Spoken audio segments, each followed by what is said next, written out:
Olá, está começando o nosso terceiro bloco da nossa aula sobre a morte, tratando de um aspecto que é comum, que é corriqueiro, que é bíblico também, faz parte do nosso linguajar, morte feliz e morte infeliz.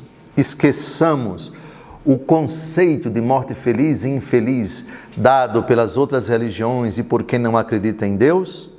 Para nós, morte feliz e morte infeliz tem uma precisa interpretação, tem um exato significado.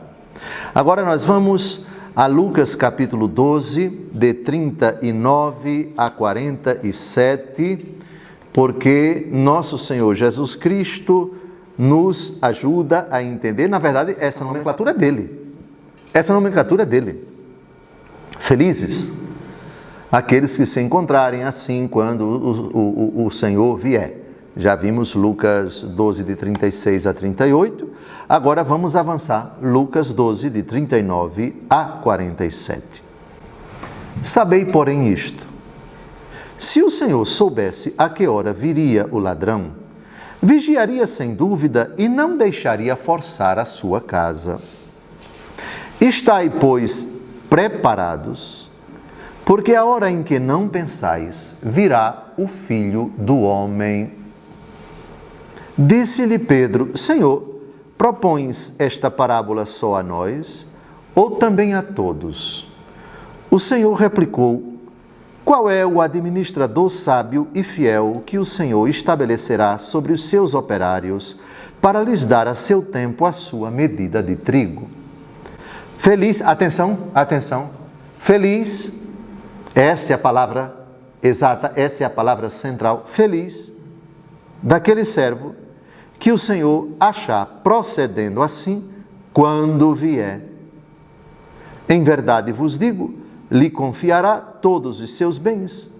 Mas se o tal administrador imaginar consigo, agora vem a morte infeliz, mas se o administrador imaginar consigo, meu Senhor tardará a vir, e começar a espancar os servos e as servas, a comer, a beber e a embriagar-se, o Senhor daquele servo virá no dia em que não o esperar, e na hora em que ele não pensar, e o despedirá e o mandará ao destino dos infiéis. O servo que, apesar de conhecer a vontade de seu Senhor, nada preparou e lhe desobedeceu, será açoitado com numerosos golpes. Mas aquele que, ignorando a vontade de seu Senhor, fizer coisas repreensíveis, será açoitado com poucos golpes. Porque a quem muito se deu, muito se exigirá. Quanto mais se confiar a alguém, dele mais se há de exigir. Então, a nomenclatura feliz é explícita, ela aparece no versículo 43, feliz. A nomenclatura infeliz não aparece, mas está implícita a partir dos versículos 45 e 46. Negligência, abusar dos dons, das capacidades que Deus lhe deu e começar a praticar, a prevaricar, a praticar iniquidades, a praticar coisas que ofendem a Deus. Aliás, versículo 48, coisas repreensíveis. Vejam no versículo 46, coisas repreensíveis. Coisas repreensíveis à luz de quem? À luz da sociedade? Não. À luz da lei dos homens? Não. À luz da própria pessoa, porque ela quem decide se é coisa repreensível? Não. Repreensíveis à luz daquele que irá nos julgar. E isso tem um nome preciso, o pecado grave, o pecado mortal. Essa é a primeira pontuação. A segunda é a última frase assustadora, pavorosa. A quem muito se deu, muito se exigirá. E depois a outra: quanto mais se confiar a alguém, dele mais se há de exigir. A quem muito se deu. Não podemos analisar, no meu entendimento, essa frase, a quem muito se deu, a quem muito for dado, muito será exigido, a interpretação do que é muito e do que é pouco em comparação com as outras pessoas. Sei lá, o bispo recebeu Dom José Francisco porque é bispo auxiliar, teria recebido, o coitadinho só porque é auxiliar, recebeu bem pouco em comparação com o Papa, cuja responsabilidade é por toda a igreja. A coisa não é assim, não. Você não pode, sob o risco de você se eximir até, e dizer que em comparação com os outros, aí você sai jogando, você sai buscando, você sai encontrando, você sai comparando.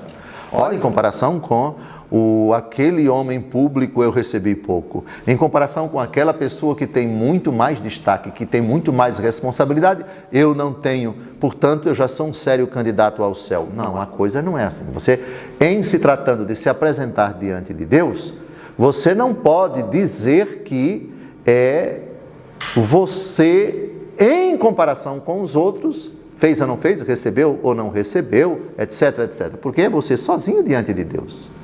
O que significa muito? O que significa pouco? A quem muito for dado, muito será pedido. É em comparação com você mesmo.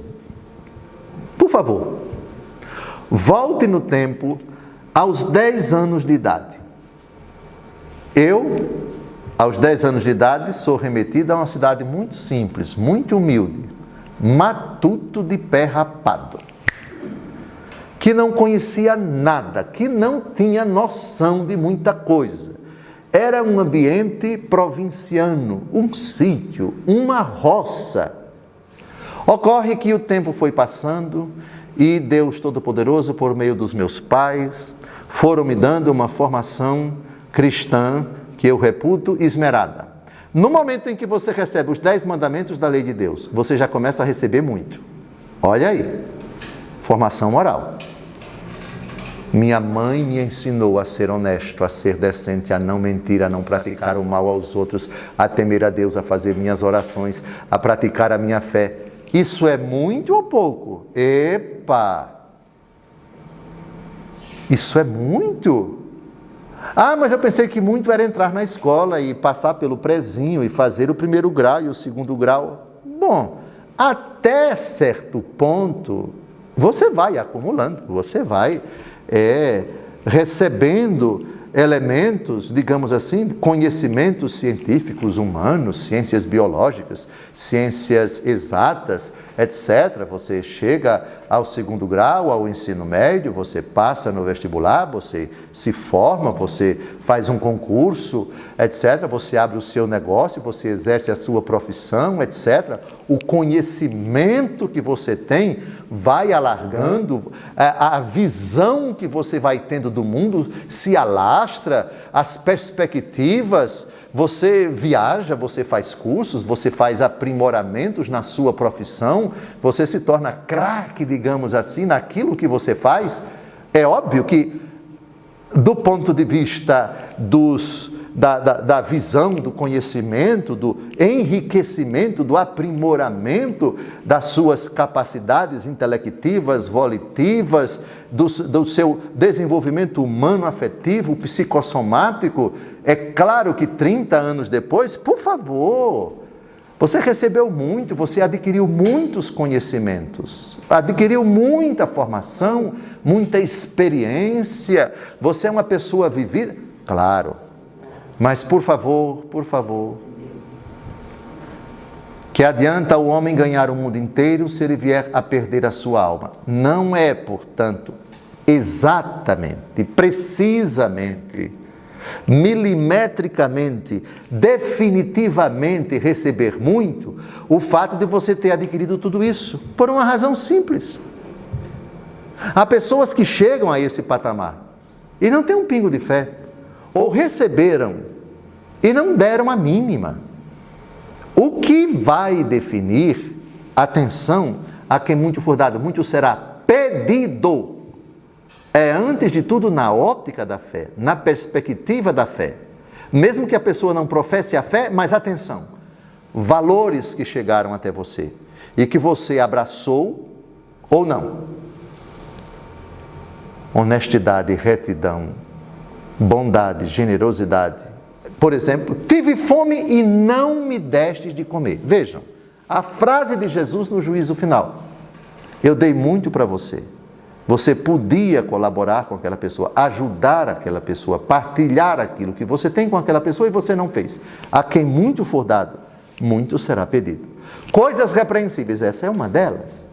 Então, na verdade, muito e pouco, exigência ou não, Jesus não vai exigir muito do seu diploma, Jesus não vai exigir muito da sua profissão. A profissão é uma ocasião que integra a sua vida para que você possa, nela, exercer a fé que você professa. Ou então, ainda que você não professe a fé, que à medida dos valores que Deus colocou na sua vida, sem culpa sua, e isso nos tempos atuais é um pouco difícil de você sustentar, que uma pessoa ignore, mas Jesus adverte, atenção, é aquele que, ignorando a vontade de seu Senhor, fizer coisas repreensíveis, será açoitado com poucos golpes.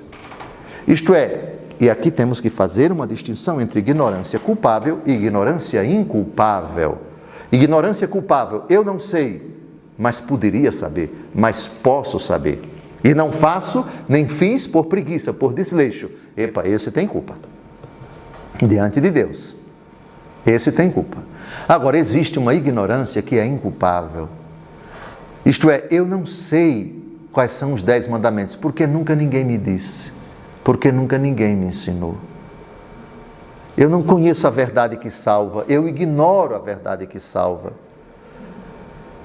Mas se eu soubesse essa verdade, se eu tivesse acesso a essa verdade, eu a abraçaria e eu a praticaria. Vejam que nesse texto, nosso Senhor Jesus Cristo faz uma distinção.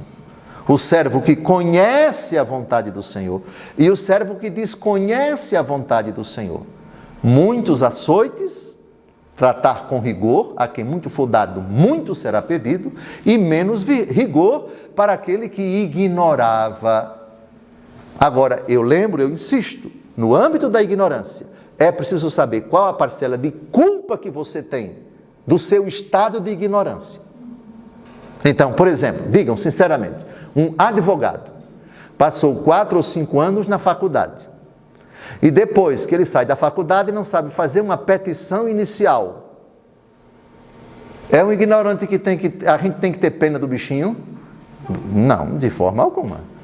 Um padre que não sabe celebrar uma missa direito, que não sabe fazer uma homilia. Passou 5 anos no seminário, 6 anos no seminário, e não diz coisa com coisa. É uma ignorância que a gente deve ter. Epa, não.